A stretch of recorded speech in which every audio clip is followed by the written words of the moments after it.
भक्तों श्रवण करेंगे नाग पंचमी की व्रत कथा। प्रेम से बोलिए नाग देवता की जय। श्रावण मास की शुक्ल पक्ष की पंचमी तिथि को नाग पंचमी का पर्व मनाया जाता है।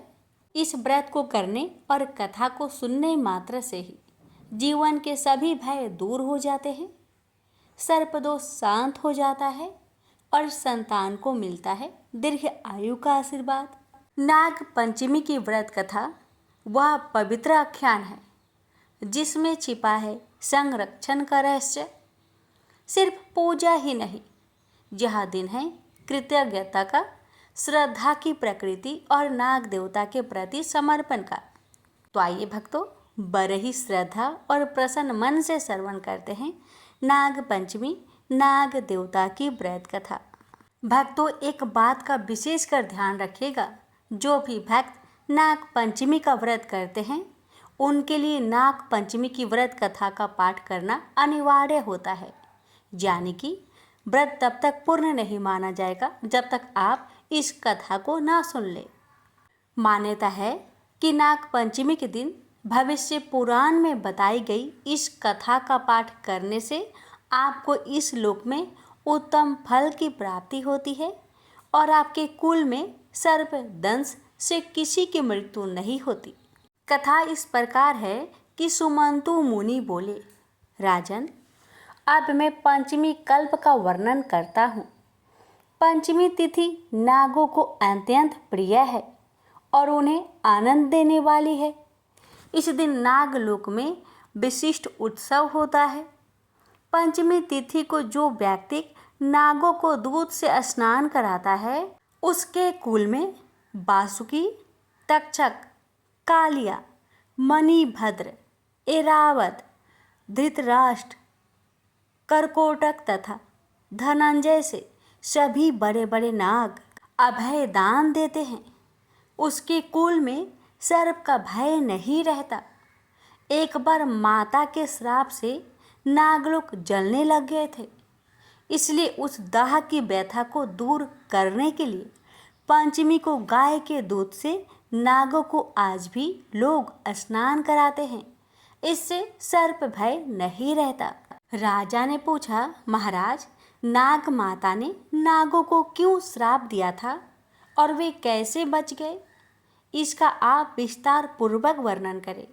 सुमंतनु मुनि ने कहा, एक बार राक्षसों और देवता ने मिलकर समुद्र मंथन किया। उस समय समुद्र से अतिशय श्वेत उच्च श्रवा नाम का एक अश्व निकला। उसे देखकर नाग माता कद्रू ने अपने सौत बिनता से कहा कि देखो, यह अश्व श्वेत वर्ण का है, परंतु इसके बाल काले दिख पड़ते हैं। तब बिनता ने कहा, ना तो यह अश्व ना तो श्वेत है, न काला और न लाल। यह सुनकर कद्रू ने कहा, मेरे साथ शर्त करो कि यदि मैं इस अश्व के बालों को कृष्ण वर्ण का दिखा दूं तो तुम मेरी दासी हो जाओगी, और यदि नहीं दिखा सकी तो मैं तुम्हारी दासी हो जाऊंगी। बिनता ने यह शर्त स्वीकार कर ली। दोनों क्रोध करती हुई अपने अपने स्थान को चली गई। कद्रू ने अपने पुत्र नागों को बुलाकर सब वृत्तांत उन्हें सुना दिया और कहा कि पुत्रों, तुम अश्व के बाल के समान सूक्ष्म होकर उसके शरीर में लिपट जाओ, जिससे यह कृष्ण वर्ण का दिखाई देने लगे, ताकि मैं अपनी सौत बिनता को जीतकर उसको अपनी दासी बना सकूं। माता के इस वचन को सुनकर नागों ने कहा कि माँ, यह छल तो हम लोग नहीं करेंगे, चाहे तुम्हारी जीत हो या हार। छल से जीतना बहुत बड़ा अधर्म है। पुत्रों की यह वचन सुनकर कद्रू ने कहा, तुम लोग मेरी आज्ञा नहीं मानते हो, इसलिए मैं तुम्हें श्राप देती हूँ कि पांडवों के वंश में उत्पन्न राजा जन्मेजय जब सर्प शस्त्र करेंगे तब उस यज्ञ में तुम सभी अग्नि में जल जाओगे। इतना कहकर कद्रू चुप हो गई। नागन माता का श्राप सुनकर बहुत घबराए और वासुकी को साथ में लेकर ब्रह्मा जी के पास पहुँचे तथा ब्रह्मा जी को अपना सारा वृत्तांत सुनाया। इस पर ब्रह्मा जी ने कहा कि वासुके, चिंता मत करो, मेरी बात सुनो। यायावर वंश में बहुत बड़ा तपस्वी जरत्कारु नाम वाली बहन का विवाह कर देना और वह जो भी कहे उसका वचन स्वीकार करना। उसे आस्तिक नाम का विख्यात पुत्र उत्पन्न होगा। वह जन्मे जय के सर्प यज्ञ को रोकेगा और तुम लोगों की रक्षा करेगा। ब्रह्मा जी के इस वचन को सुनकर नागराज, वासुकी आदि अतिशय प्रसन्न हो उन्हें प्रणाम कर अपने लोक में आ गए। सुमंतु मुनि ने इस कथा को सुनाकर कहा, राजन, यह यज्ञ तुम्हारे पिता राजा जन्मेजय ने किया था। यही बात श्री कृष्ण भगवान भी युधिष्ठिर से कहे थे कि राजन, आज से 100 वर्ष के बाद सर्प यज्ञ होगा जिसमें बड़े बड़े विषधर और दुष्ट नाग नष्ट हो जाएंगे। करोड़ों नाग जब अग्नि में दग्ध होने लगेंगे तब आस्तिक नामक ब्राह्मण सर्प यज्ञ को रोककर नागों की रक्षा करेगा। ब्रह्मा जी ने पंचमी के दिन वर दिया था और आस्तिक मुनि ने पंचमी को ही नागों की रक्षा की थी। अतः पंचमी तिथि नागों को बहुत प्रिय है।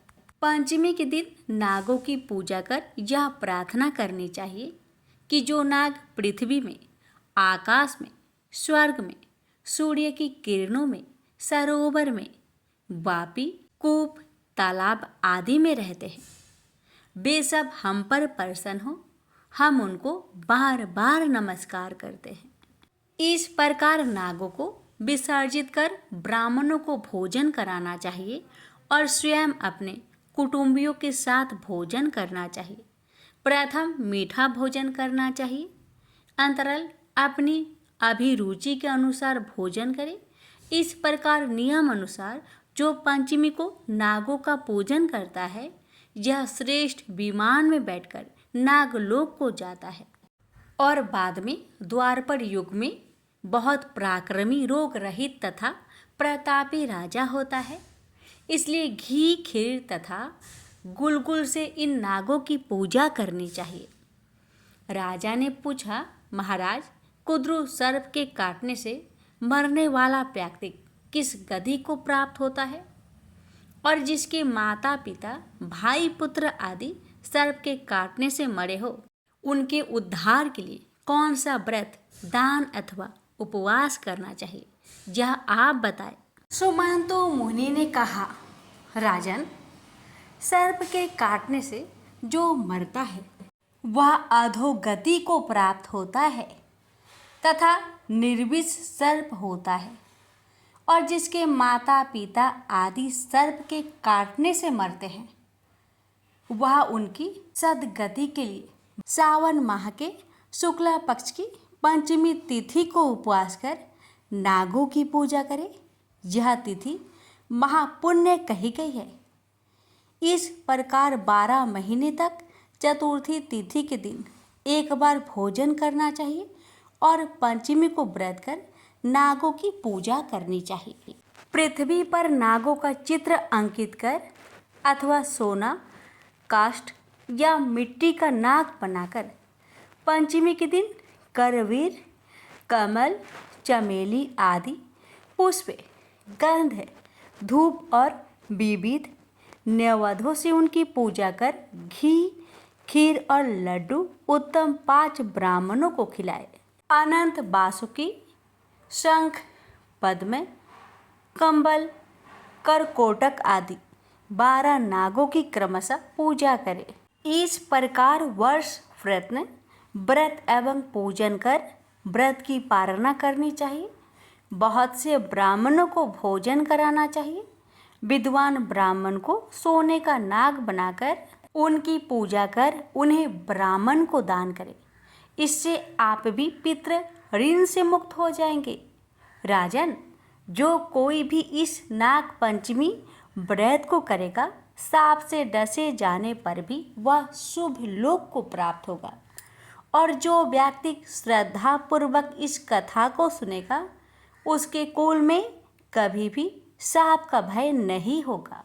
इस पंचमी व्रत के करने से उत्तम लोक की प्राप्ति होती है। प्रेम से बोलिए नाग देवता की जय। एक साहूकार था, उसके 7 बेटे और 7 बहुएं थी। सातों बहुएं जोहर से मिट्टी लेने गई। वही मिट्टी में से एक सांप निकला। सारी देवरानी जेठानी सांप को मारने लगी, तो छोटी बहू ने सांप को मारने नहीं दिया। उसने सांप को धर्म का भाई बना लिया। और सारी जेठानी बोली, कल इसकी छलनी लाने की बारी है। वहां पर सांप निकलेगा और इसे डस लेगा। जब वह दूसरे दिन छलनी लेने गई तो वहां पर सांप बैठा था। उसने जोर से फुफकार मारी। वह बोली, भाई जी राम राम। सांप बोला, तूने मेरे को भाई बोल दिया, नहीं तो मैं तेरे को खा जाता। वह बोली कि तुम मेरे धर्म के भाई हो और मैं तुम्हारी धर्म की बहन, इसलिए तुम मेरे को कैसे खा जाते। वह घर आई तो उसे देखकर जेठानियां बोली कि इसे तो सांप देवता ने नहीं खाया। वहां से भी वापस आ गई। थोड़ी देर बाद सांप धर्म का भाई बनकर उसको लेने आ गया और बोला कि मेरी बहन को भेज दो। तब जेठानियां बोली कि हमारे तो पीहर भी है, तभी भी कोई लेने नहीं आया, और इसका पीहर नहीं है तब भी इसका भाई लेने आ गया। बाद में उसको सिर धोकर मेहंदी लगाकर और सामान इकट्ठा करके भेज दिया। पीहर पहुंचकर सांप की माँ ने उसकी खातिर की। एक दिन उसकी पड़ोसन से लड़ाई हो गई तो उसका धर्म भाई अपनी माँ से बोला कि अब बहन को ससुराल भेज दो। उसे बहुत सारा धन देकर भेज दिया। तब वहां पर ताई चाची बोली कि बहू तेरा भाई बहुत लाड़ चाव करता है और तेरे को 6 कोठी की ताली भी दे दी, परंतु 7वें कोठी की ताली नहीं दी। तब वह अपने मन में बोली कि भाई ने मुझे 7वें कोठी की चाबी क्यों नहीं दी। भाई बोला कि यदि तू 7वें कोठी की ताली लेगी तो पछताएगी, परंतु वह बोली कि मैं तो लूंगी। तब उसने चाबी लेकर खोलकर देखा, उसमें एक बूढ़ा अजगर सांप बैठा है। अजगर ने उसको देखकर फुफकार मारी तो वह बोली, बाबा जी राम राम। अजगर बोला, तूने मुझे बाबा जी कहकर बुलाया, नहीं तो मैं तुझे खा जाता। वह बोली, खाते कैसे, मैं तुम्हारी धर्म की बेटी हूँ और तुम मेरे धर्म के पिता। बाद में वह बहुत सारी धन दौलत लेकर अपने ससुराल आई। सारी जेठानियां बोली कि अपना तो पीहर था, तब भी बाप भाई नहीं लेने आया, और इसका पीहर नहीं था तब भी यह बहुत सारी धन दौलत लेकर आई है। दूसरे दिन उसके बच्चों ने अनाज का बोरा गिरा दिया। तब उसकी ताई बोली कि तेरा तो नाना मामा है, उसे सुनता होगा, वह सोने चांदी की अनाज की बोरी मंगवा कर दे जाए। तुम हमारा अनाज नहीं गिराओ। तब लड़की ने अपनी माँ के पास जाकर कहा तो सांप ने सुन लिया, और उसकी बात सुनकर सांप ने अपनी माँ से जाकर कहा, माँ, बहन को तो उसकी जेठानी ताने मारती है, इसलिए मैं तो उसे सोने चांदी की बोरी देकर आऊंगा। 2 सोने की 2 चांदी की बोरी रखवा दी। दूसरे दिन झाड़ू बिखर रहे थे तो ताई बोली कि तुम्हारा नाना मामा तो अजगर और सांप है, वह तो सोने चांदी के बनवा देंगे, इसलिए हमारी झाड़ू मत खिराओ। अब सांप अपनी माँ से फिर जाकर बोला कि बहन को तो और ताने मार रहे हैं, इसलिए मैं तो सोने चांदी की झाड़ू देकर आऊंगा, और झाड़ू बनवा कर दे आया। तब यह देखकर जेठानी ने ताने मारने बंद कर दिए। तब जेठानी ने राजा से जाकर कहा कि हमारी देवरानी के पास तो 9 लखा हार है, वह उसके क्या अच्छा लगेगा, वह तो रानी के अच्छा लगेगा। उसने साहूकार के बेटे की बहू को बुलवाया और कहा कि वह हार तेरे अच्छा नहीं लगेगा, इसलिए वह हार मेरी रानी को दे दो। उसने हार निकालकर रानी को दे दिया और मन ही मन बोली कि यह हार मेरे गले में रहे तो हार रहे और रानी के गले में नाग बन जाए, और हार देकर जाने लगी। रानी के गले में हार पहनते ही हार सांप बन गया और काटने लगा। रानी चिल्लाई कि साहूकार के बेटे की बहू को बुलाओ कि वह मेरे ऊपर क्या जादू टोना कर गई है। राजा ने साहूकार के बेटे की बहू को बुलवाया और पूछा कि तू क्या जादू टोना करके गई जो रानी के पहनते ही हार सांप बन गया। उसने कहा कि मेरे पीहर नहीं था तो मैंने सांप को भाई बनाया था, मुझे तो सांप देवता ने ही हार दिया था। राजा ने यह बात सुनकर हार वापस दे दिया और साथ में एक हार और दिया। यह देखकर देवरानी जेठानी ने सोचा कि यह तो राजा रानी से भी नहीं डरी और उसके पति को भी सिखा दिया और कहा कि यह धन कहाँ से लाती है। तो रात को उसके पति ने उसे बहुत मारा और पूछा कि तू धन कहाँ से ले आई। उसने अपने पति को सारी कहानी बता दी और कहा यह धन तो मुझे सर्प देवता ने दिया है। उसके पति ने सारे गांव में ढिंढोरा पिटवा दिया कि सब कोई नाग पंचमी को ठंडी रोटी खाए, बायना निकाले। इस कहानी को जो कोई पढ़ता और सुनता है उसकी नाग देवता की कृपा से सब मनोकामनाएं पूर्ण होते हैं। प्रेम से बोलिए नाग देवता की जय हो। मैना, बिहुला, भवानी, बिसहर और पद्मा 5 बहनें थीं। इनका जन्म सोनदह के माया तालाब में भगवान शंकर के स्नान करने के दौरान उनकी टूटी जटा से हुआ बताया जाता है। ये 5 बहनें मृत्यु लोक में अपनी पूजा कराने की महत्वाकांक्षा पाली हुई थी। इस बाबत भगवान शंकर ने उन्हें बताया था कि मृत्यु लोक में चांद सौदागर नाम का एक व्यक्ति है जो धार्मिक प्रवृत्ति का है। वह यदि उन 5 बहनों की पूजा देना स्वीकार कर लेगा तो मृत्यु लोक में सब उनकी पूजा करने लगेंगे। 5 बहनें चांद सौदागर के पास जाकर मांग की।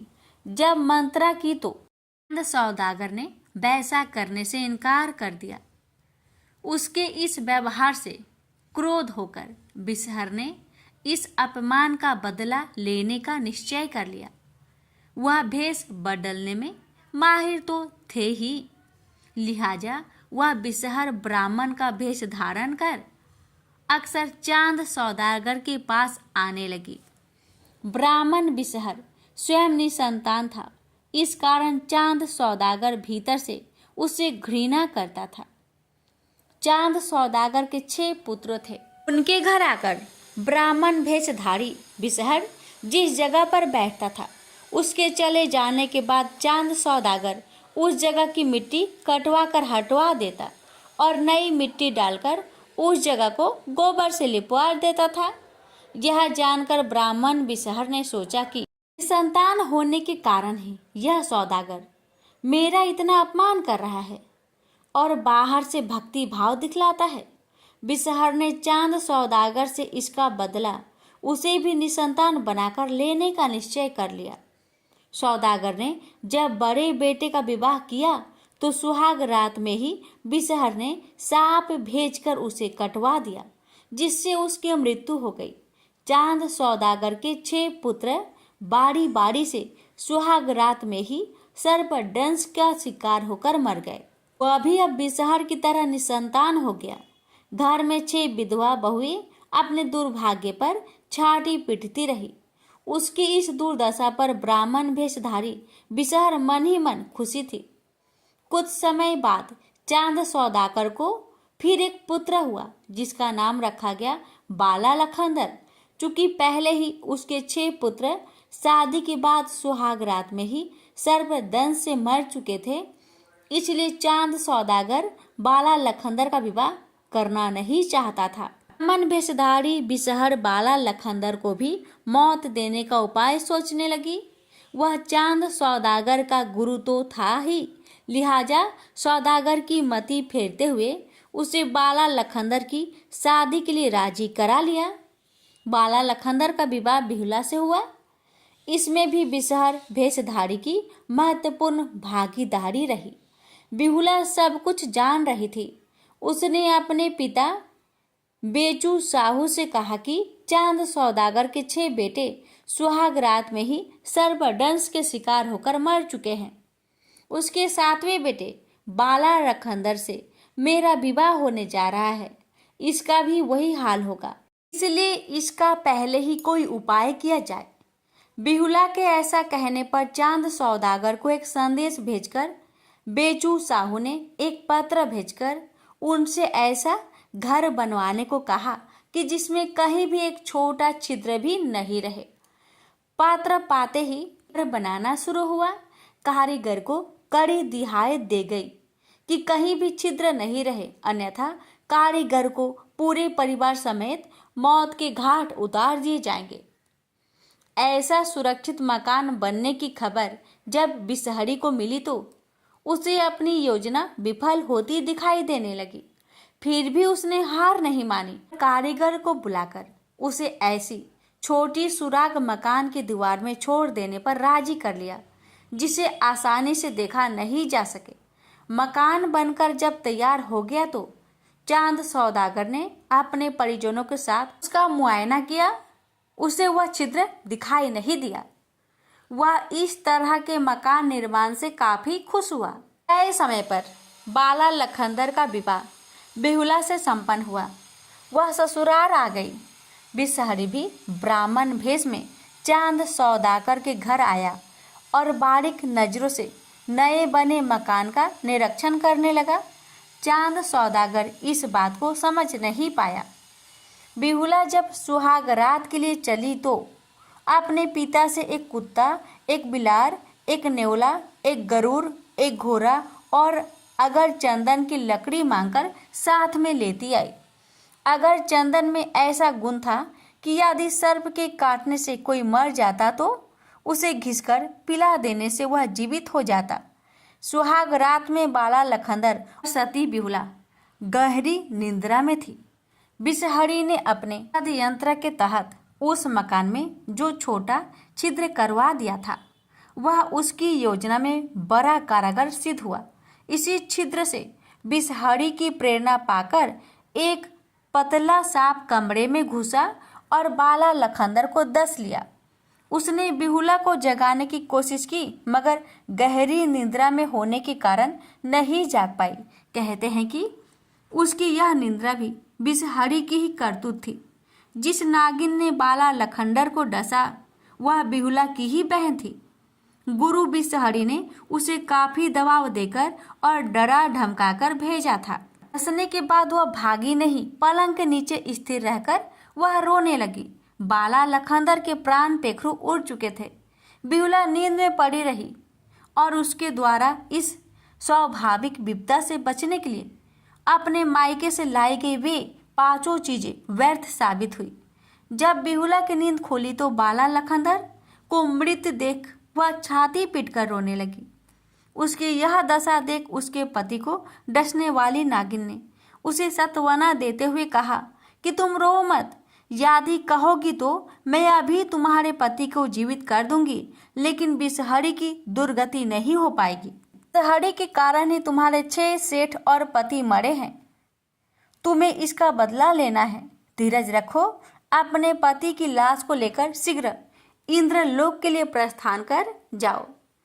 उधर बाला लखंदर की मृत्यु की खबर सुनते ही चांद सौदागर की हवेली में कोहराम मच गया। पिता चांद साहू और माँ मातेश्वरी समेत 6 विधवा भौजाइयाँ छाती पीट पीट कर रोने लगी।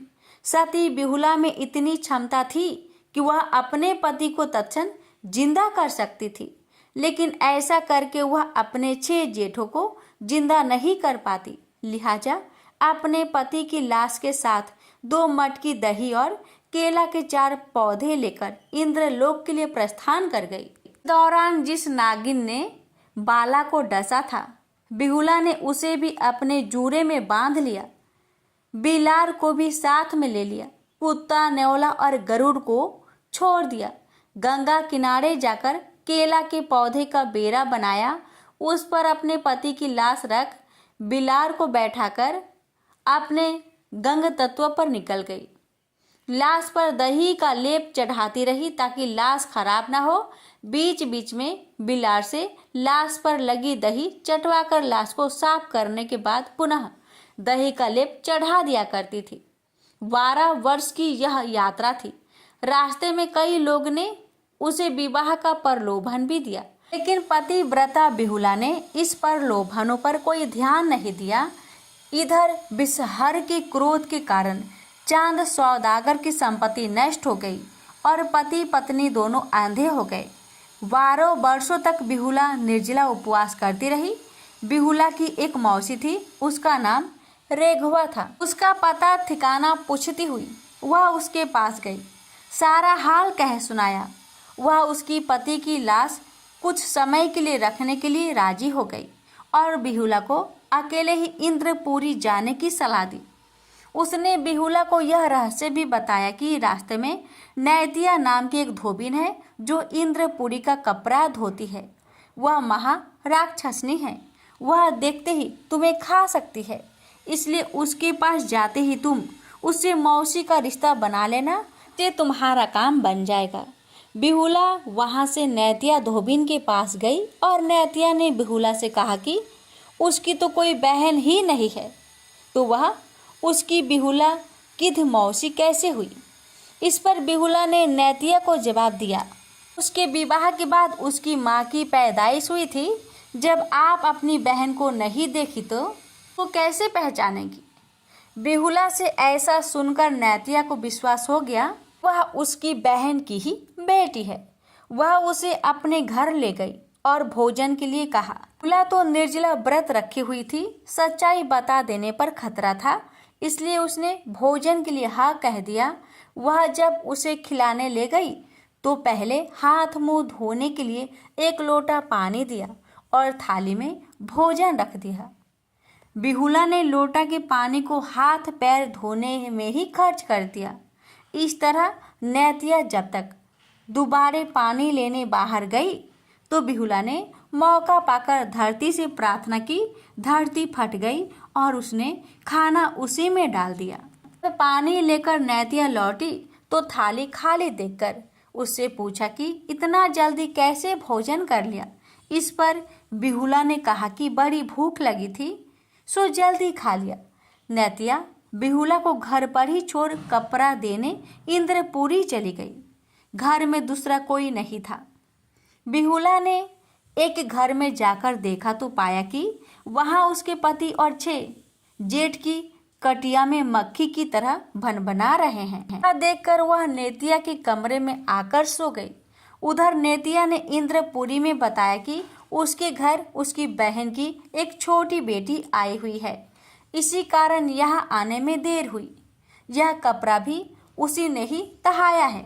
इंद्र के आदेश पर नेतिया घर लौटी और बिहुला को बुलाकर इंद्रपुरी ले गई। इंद्र ने नेतिया से कहा कि वह बिहुला को यहीं छोड़कर जाए और कल आकर इसे ले जाए। नेतिया वापस घर लौट गई। बिहुला ने सारी आप बीती देवराज इंद्र को सुना दिया। उन्होंने बिहुला से कहा कि जो इच्छा हो मांग लो। इस पर बिहुला ने कहा कि उसका सिंदूर लौटाया जाए, 6 जेठों को जिलाया जाए और बिसहर को उसके हाथों सौंप दिया जाए। तब इंद्र ने पूछा कि बिसहर को लेकर वह क्या करेगी। इस पर उसने कहा कि बिसहर को उसको जो करना होगा वही करेगी। बिसहर उसे नहीं दिया जाएगा तो वह कुछ नहीं लेगी। इंद्र के मृत्यु लोक से बिसहर को तुरंत इंद्रलोक लाने का आदेश दिया। बिसहर इंद्रलोक लाया गया। यहाँ आने पर जब उसने बिहुला को देखा तो उसके होश उड़ गए। बिहुला ने बिसहर के सामने ही इंद्र को उसके तमाम कारनामों से अवगत करा दिया। बिसहर ने बिहुला द्वारा अपने ऊपर लगाए गए आरोप का प्रमाण देने को कहा। बिहुला ने इसके लिए कुछ समय की मांग की। वह रेघुआ के घर जाकर अपने पति की लाश ले आई और साक्षी के रूप में उसने जूड़े में बंधे नागिन को खोल दिया। उस नागिन ने कहा कि वह 12 वर्ष से निर्जला है, बोलने की शक्ति उसमें नहीं है, कुछ खाने के बाद ही सारा हाल बता सकूंगी। इसके बाद बाला लखनदर की लाश के साथ बिहुला को सुलाया गया। जैसे जैसे नागिन ने उसे डसा था, सब प्रत्यक्ष उसने दिखा दिया। बिहुला ने इंद्र से कहा कि बिसहर उसके 6 जेठ को मारकर नेतिया के यहाँ रखे हुए हैं, वहाँ से उन्हें मंगाया जाए। कुछ लोगों के साथ बिसहर को नेतिया के घर भेजकर बिहुला के सभी जेठ एवं पति को लाया गया। इंद्र महाराज ने उन्हें फिर से जीवित कर दिया। बिहुला इंद्र की आज्ञा लेकर पति और 6 जेठ के साथ अपने घर की ओर वापस चली।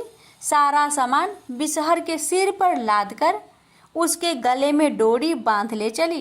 रास्ते में बिसहर की काफी दुर्गति हुई। पति की लाश के साथ इंद्रलोक आने के क्रम में जिन लोगों ने उसे प्रलोभन दिया था, सबों को बारी बारी से मुंह से फूंक फूंक कर जला दिया। अंत में वह अपने नगर में आई और अपने पतिव्रत्य धर्म के बल पर सारी नष्ट हुई संपदा को वापस ले आई। सास ससुर को जब स्नान कराया तो उनका अंधापन दूर हो गया। सास और ससुर को उनका 7 बेटा सामने खड़ा कर दिया। इसके बाद डोरी में बंधे बिसहरी को खिलाते हुए कहा, आपके गुरु महाराज है, लीजिए दर्शन कर लीजिए। इतना कहकर गड्ढा खुदवाकर बिसहर को उसमें दफन कर दिया गया। कुछ वर्षों तक राज करने के बाद बाला लखेंदर और बिहुला इंद्र आसन प्रस्थान किए और चांद सौदागर के सभी 6 पुत्र एवं पुत्र वधू आनंद पूर्वक जीवन बिताने लगे। आज भी सती बिहुला का नाम आदर के साथ लिया जाता है। एक बार गणेश जी ने पृथ्वी के मनुष्य की परीक्षा लेने का विचार किया। वे अपना रूप बदलकर पृथ्वी पर भ्रमण करने लगे। उन्होंने एक बालक का रूप बना लिया। एक हाथ में एक चम्मच में दूध ले लिया और दूसरे हाथ में एक चुटकी चावल ले लिए और गली गली घूमने लगे। साथ ही साथ आवाज लगाते चल रहे थे, कोई मेरे लिए खीर बना दे, कोई मेरे लिए खीर बना दे। कोई भी उन पर ध्यान नहीं दे रहा था, बल्कि लोग उन पर हंस रहे थे। वे लगातार एक गांव के बाद दूसरे गांव इसी तरह चक्कर लगाते हुए पुकारते रहे, पर कोई खीर बनाने के लिए तैयार नहीं था। सुबह से शाम हो गई, गणेश जी लगातार घूमते रहे। एक बुढ़िया थी, शाम के वक्त अपनी झोपड़ी के बाहर बैठी हुई थी। तभी गणेश जी वहां से पुकारते हुए निकले कि कोई मेरी खीर बना दे, कोई मेरी खीर बना दे। बुढ़िया बहुत कोमल हृदय वाली स्त्री थी। उसने कहा, बेटा मैं तेरी खीर बना देती हूँ। गणेश जी ने कहा, माई अपने घर में से दूध और चावल लेने के लिए बर्तन ले आओ। बुढ़िया एक कटोरी लेकर जब झोपड़ी के बाहर आई तो गणेश जी ने कहा, अपने घर का सबसे बड़ा बर्तन लेकर आओ। बुढ़िया को थोड़ी झुलझुलाहट हुई, पर उसने कहा, चलो बच्चे का मन रख लेती हूँ। और अंदर जाकर वह अपने घर का सबसे बड़ा पतीला लेकर बाहर आई। गणेश जी ने चम्मच से पतीले में दूध उड़ेलना शुरू किया। तब बुढ़िया के आश्चर्य की सीमा न रही। जब उसने देखा दूध से पूरा पतीला भर गया है, एक के बाद एक वह बर्तन झोपड़ी से बाहर लाती गई और उसमें गणेश जी दूध भरते चले गए। इस तरह से घर के सारे बर्तन दूध से लबालब भर गए। गणेश भगवान ने बुढ़िया से कहा, मैं स्नान करके आता हूँ, तब तक तुम खीर बना लो, मैं वापस आकर खाऊंगा। बुढ़िया ने पूछा, मैं इतनी सारी खीर का क्या करूंगी? इस पर गणपति जी बोले, सारे गांव को दावत दे दो। बुढ़िया ने बड़े प्यार से मन लगाकर खीर बनाई। खीर की भीनी भीनी मीठी मीठी खुशबू चारों दिशाओं में फैल गई।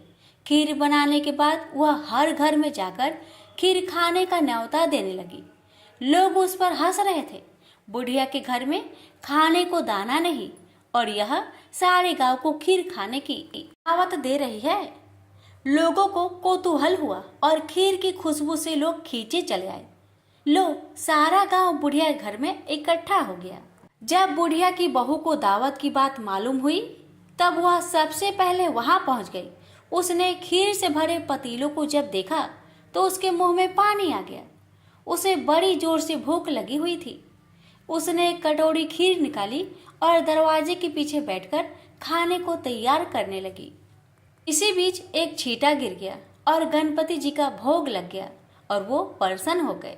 अब पूरे गांव को खाने की दावत देकर बुढ़िया वापस अपने घर आई। उसने देखा बालक वापस आ गया था। बुढ़िया ने कहा, बेटा खीर तैयार है, भोग लगा लो। गणपति जी बोले, माँ भोग तो लग चुका है, मेरा पेट पूरी तरह से भर गया है, मैं तृप्त हूँ, अब तू खा, अपने परिवार और गांव वालों को खिला। बुढ़िया ने कहा, यह तो बहुत ज्यादा है, सबका पेट भर जाएगा, इसके बाद भी यह बच जाएगी। उस बची खीर का मैं क्या करूंगी? ईश्वर गणेश जी बोले, उस बची खीर को रात में अपने घर के चारों कोनों में रख देना। और बुढ़िया ने ऐसा ही किया। जब सारा गांव जी भरकर खा चुका तभी ढेर सारी खीर बच गई। उसने उसके पत्र को अपने घर के चारों तरफ रख दिया। वहां उठकर उसने क्या देखा? पतीले में खीर के स्थान पर हीरे, जवाहरात और मोती भर गए हैं। बहुत खुश हुई। उसकी सारी दरिद्रता दूर हो गई। वह आराम से रहने लगी। उसने गणपति जी का एक भव्य मंदिर बनवाया और साथ में एक बड़ा सा तालाब भी खुदवाया। इस तरह उसका नाम दूर दूर तक प्रसिद्ध हो गया। उस जगह वार्षिक मेले लगने लगे। लोग गणेश जी की कृपा प्राप्त करने के लिए उस स्थान पर पूजा करने और मान्यताएं मानने के लिए आने लगे। गणेश जी सबकी मनोकामनाएं को पूरी करने लगे। प्रेम से बोलिए गणेश भगवान की जय।